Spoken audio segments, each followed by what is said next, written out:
I think the timing of the prosecution by Democrats in those two cases were very much political, and that led to empathy toward Donald Trump and actually helped him garner more support for this election. But in regard to his speech, I think that what Trump does really well is he actually listens to the concerns of the American people. Hello, everybody. Euro conservative perspective back for another video. We are on the Piers Morgan Uncensored channel. As you can see, he's got a panel, and they're basically talking about what else Donald Trump's inauguration as for his second term as president of these United States of America. And in this clip, we're going to see what Anna Kasparian of the Young Turks has to say about that. She seems overall quite hopeful. She's very positive, dare I say, and I have a feeling if I go over and watch this same video on the Young Turks channel that there's going to be a lot of commenters there under the video slamming Anna Kasparian and Cenk Uygur for going easy, or Anna Kasparian at least, for going easy on Donald Trump, because they have really alienated quite a large section of their audience. Maybe they're going to bring him along with them, maybe not. Anyway, let's get into it and see what these guys have to say. Fair-minded, you would say, actually, Trump can be a pretty good guy. There's another side to him, which we all know, which can be more complicated.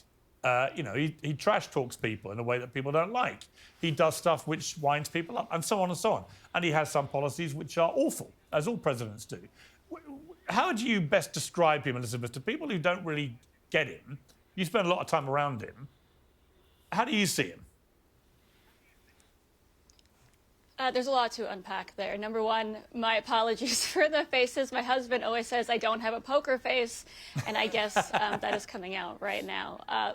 Look, to start, I have spent quite a bit of time with Donald Trump. I think the best way to describe him is authentic, right? He's a real human being, and with that comes jokes you may not like. You may witness a few actions you don't like, but he's also real. He's honest. He tells the American people how he feels. He says it like it is, and despite what anyone thinks about him, the American people obviously disagree, right? Because he just became the president of the United States. So you can call him every name in the book, but millions of Americans obviously disagree and just decided he should be president of the United States. So who is this woman? She is making total sense. I should have looked her name up first.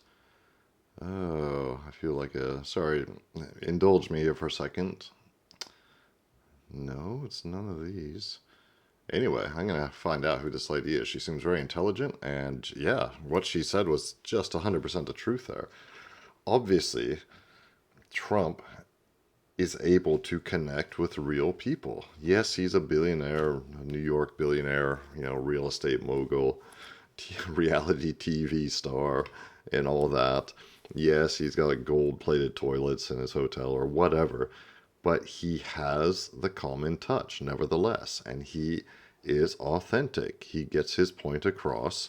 He gets his ideas across. He's not scared to say them. It seems like, how could, the Democrats clearly have not figured this out, and most politicians have not figured this out in the Western world.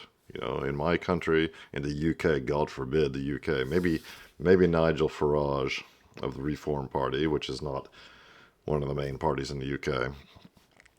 He comes across quite well, but Trump is in a whole nother league. He just blows them all away.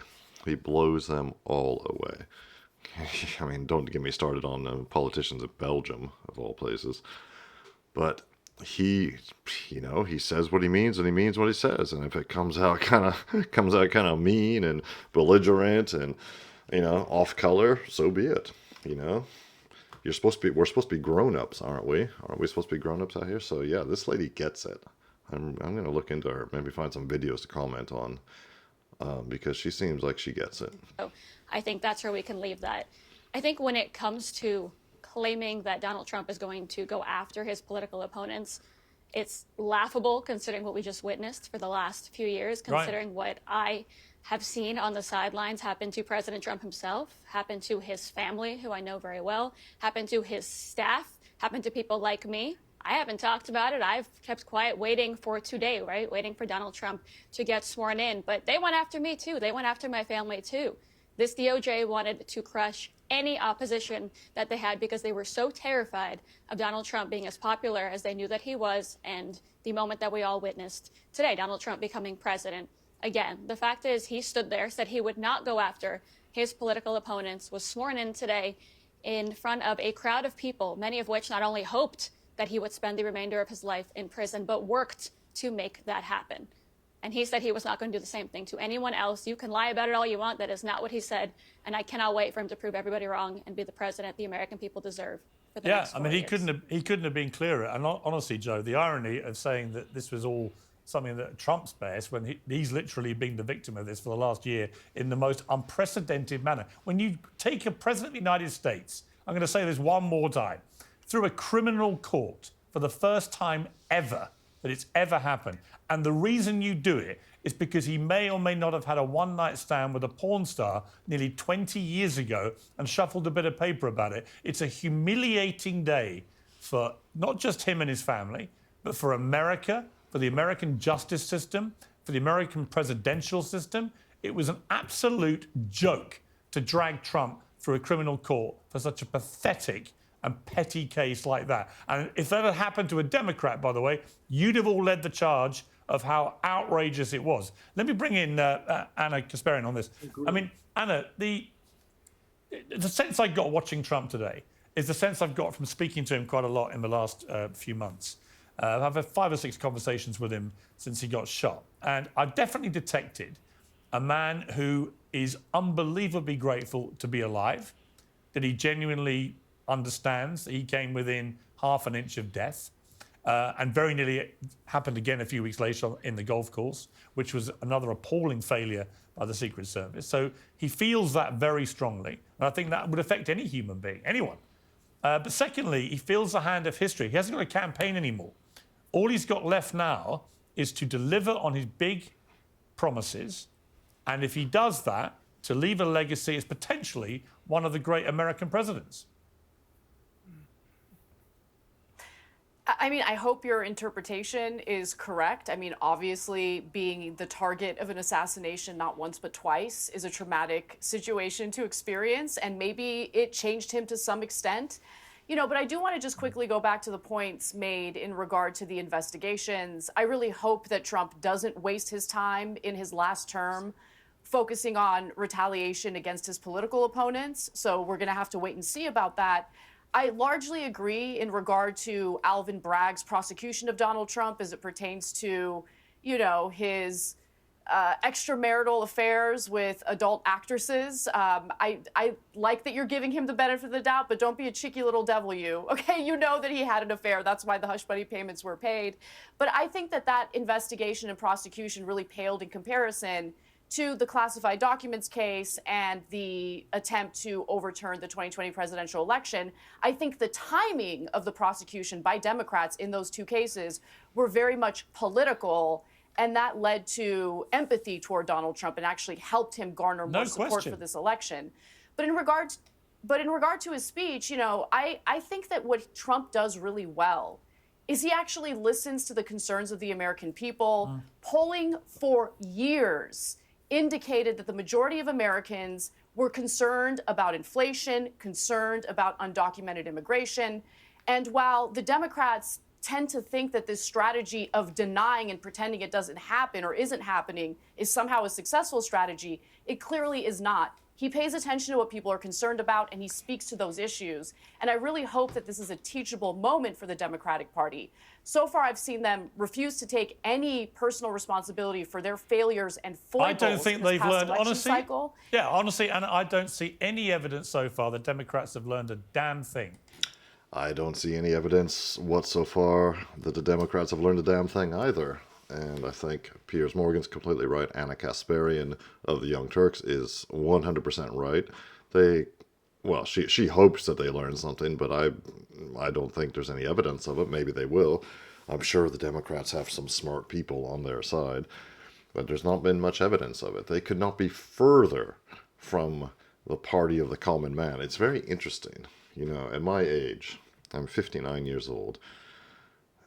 The way the parties have switched, or at least the way that the Democratic Party has totally shifted from being the party of the working man, the party of well, so many things have changed in America since I was young, but all the union guys working at the Ford plant in Detroit. Of course, those plants are all gone, but would all be voting Democrat and all that. The Democrats are the party of the working man, progressive, just trying to make things better, trying to keep the business owners and the capitalists from oppressing the working man too much. And now the Democrats are they're just like any other